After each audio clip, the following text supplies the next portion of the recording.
Assalamualaikum warahmatullahi wabarakatuh. Perkenalkan, nama saya Belenda Cahyani, NPM 2019-15-0006. Mata kuliah Bahasa Indonesia, dosen pengampu Ibu Ananda Putriani, SPD MPD, Fakultas Ekonomi dan Bisnis Universitas Syahid Jakarta. Dalam video kali ini, saya akan mempresentasikan topik mengenai paragraf. Paragraf, menurut Arifin, adalah seperangkat kalimat yang membicarakan suatu gagasan atau topik. Dalam hakikat, sebuah paragraf atau alinea adalah sebuah satuan pikiran yang membahas satu gagasan melalui sebuah rangkaian kalimat. Sebuah rangkaian kalimat yang saling berhubungan. Dalam paragraf harus saling berhubungan kalimat dengan kalimat dalam kesatuan yang koheren. Kepaduan tersebut dilihat oleh bahasa yang sistematis dan tidak boleh ada satupun kalimat yang sumbang dan menyimpang dari topiknya.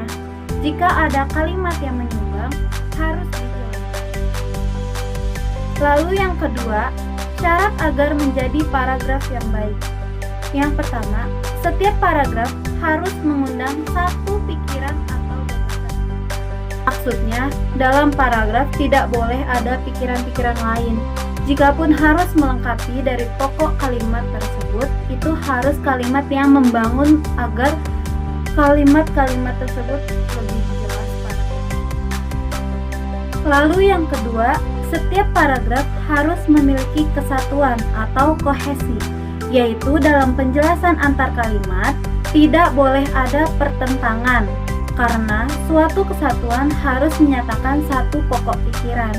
Jika ada pertentangan, sama saja itu membandingkan atau kita pro dengan kontra, jadi pikiran dari penulis dengan pembaca tidak akan. Lalu yang ketiga, setiap paragraf harus memiliki koherensi dan kesinambungan, yaitu dalam kalimat tidak boleh ada pikiran lain seperti yang dimaksud dari poin pertama, seperti menyimpang, membingungkan, membandingkan. Itu tidak boleh karena akan mempengaruhi si pembaca, karena paragraf itu harus padu dan serasi. Lalu kohesi dan koherensi.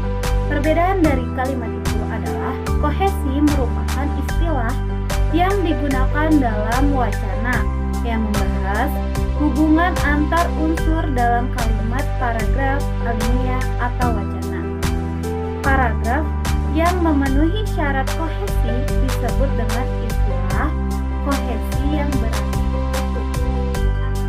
Dalam paragraf tersebut tidak ada pertentangan, pembandingan, sehingga paragraf terpampang jelas dengan satu topik pembicaraan.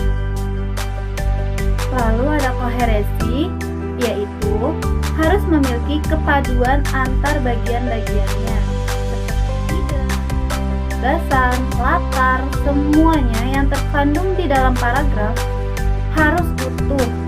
Seperti utuh itu belum tentu padu ya. Oleh sebab itu, selain kohesif, sebuah paragraf juga harus koheren. Dengan kata lain, koherensi adalah kepaduan hubungan maknawi antar bagian dalam wacana. Lalu slide berikutnya ada struktur paragraf. Struktur paragraf ada 3, yaitu alinea pembuka, alinea isi, dan alinea penutup.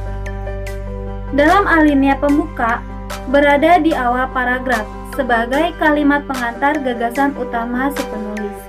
Biasanya alinea pertama dibuat penasaran agar menarik si pembaca untuk membacanya hingga akhir. Banyak yang beranggapan bahwa kalimat utama adalah kalimat pertama yang berada pada alinea pertama. Padahal, anggapan itu salah.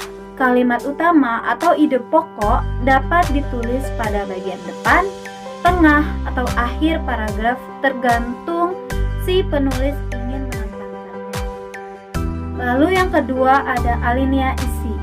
Alinea isi berisi uraian-uraian lengkap dari topik yang dibahas Bagian ini dijelaskan secara rinci dengan model 5W plus 1H. Agar tidak bosan membacanya, penulis menggunakan kalimat pendek yang memudahkan pembaca untuk mengerti. Lalu yang ketiga ada alinea penutup. Alinea penutup terletak pada alinea akhir bagian simpulan. Seperti ada kesan dan pesan juga. Fungsi utamanya memang menyimpulkan tulisan, namun upayakan membangun alinea penutup sedemikian rupa agar mengesankan pembaca. Juga masukkan kolom saran agar dapat membangun si penulisnya lebih.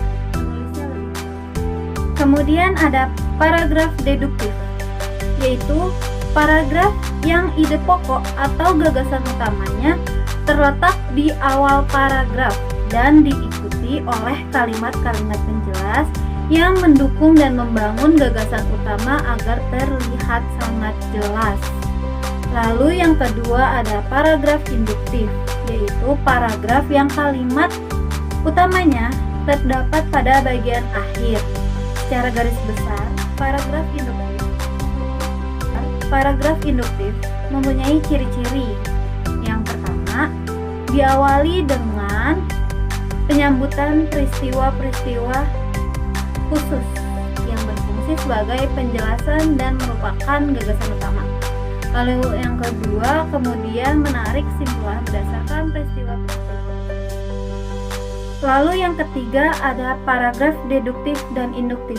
Bisa kita sebut paragraf campuran, yaitu paragraf yang kalimat topiknya terdapat pada bagian awal dan akhir paragraf. Walaupun pemunculan kalimat tersebut ada dua, bukan berarti mereka memiliki pikiran atau ide pokoknya banyak ya. Yaitu bermaksud walaupun ada pengulangan di awal dan di akhir kalimat tersebut untuk mempertegas informasi agar kalimat tersebut dapat ditemukan oleh si pembaca.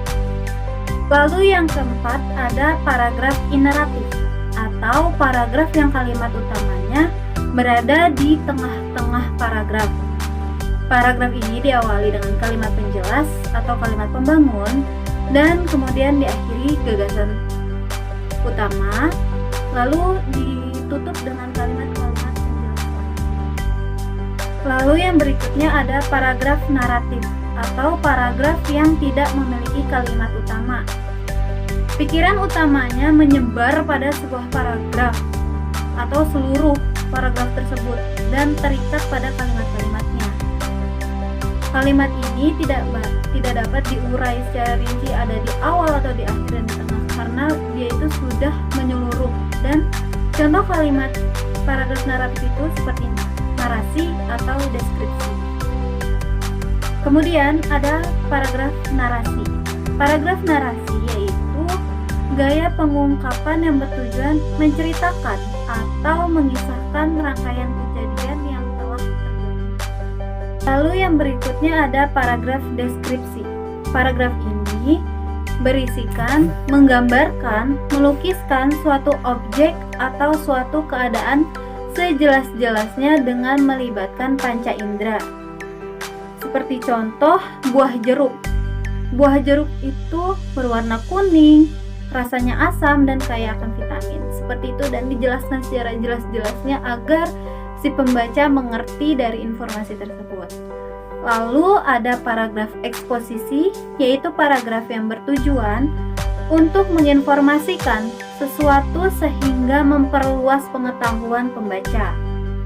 Paragraf ini biasanya bersifat ilmiah dan non-fiksi karena bersumber dari pengamatan, penelitian, dan pengalaman yang benar-benar terjadi. Lalu kemudian ada paragraf persuasi, yaitu paragraf yang berisi ajakan, yaitu bertujuan untuk membujuk pembaca agar mau melakukan sesuatu sesuai dengan keinginan penulis, yaitu mengajaknya dengan hal-hal kebaikan. Berikutnya ada paragraf argumentasi. Paragraf ini bertujuan untuk membuktikan pendapat penulis agar pembaca menerima pendapatnya. Pendapat tersebut disampaikan dengan disertai penjelasan dan alasan yang kuat serta meyakinkan. Tujuannya memang untuk pembaca agar terpengaruh dengan si penulis. Slide berikutnya. Yang pertama yaitu kronologi atau alamiah. Kronologi itu disusun menurut susunan waktu. Pada umumnya pola ini dipakai pada paragraf naratif. Kronologi disusun secara jelas dari waktu, tempat, kejadian, semuanya ditulis secara rinci, secara tersusun yang rapi dari awal hingga akhir membentuk paragraf. Kemudian ada klasifikasi. Bisa kita sebut suatu pengelompokan atau pengelompokan sesuatu berdasarkan kesamaan dan perbedaan seperti sifat, ciri, karakter, dan gender. Lalu kemudian ada definisi. Definisi digunakan apabila seorang penulis bermaksud menjelaskan suatu istilah yang mengandung suatu konsep dengan tujuan si pembaca memperoleh pengertian yang jelas dari konsep. Lalu kemudian ada analogi. Analogi yaitu pengembangan paragraf dengan ilustrasi yang khusus. Atau bisa kita sebut atau kita contohkan seperti gambaran yang berbeda tetapi satu makna. Atau fungsinya untuk menjelaskan kepada pembaca tentang sesuatu yang tidak dipahami dengan baik. Berikutnya ada pembandingan dan pertentangan, yaitu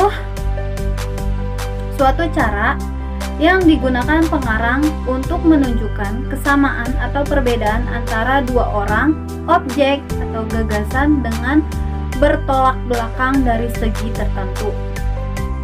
Lalu kemudian ada sebab dan akibat. Mengandung suatu paragraf mungkin berupa satu sebab dengan banyak akibat atau banyak sebab dengan satu akibat. Sebab dapat berfungsi sebagai pikiran utama dan akibat sebagai pikiran penjelas atau pendukung dari kalimat tersebut. Lalu yang terakhir ada contoh.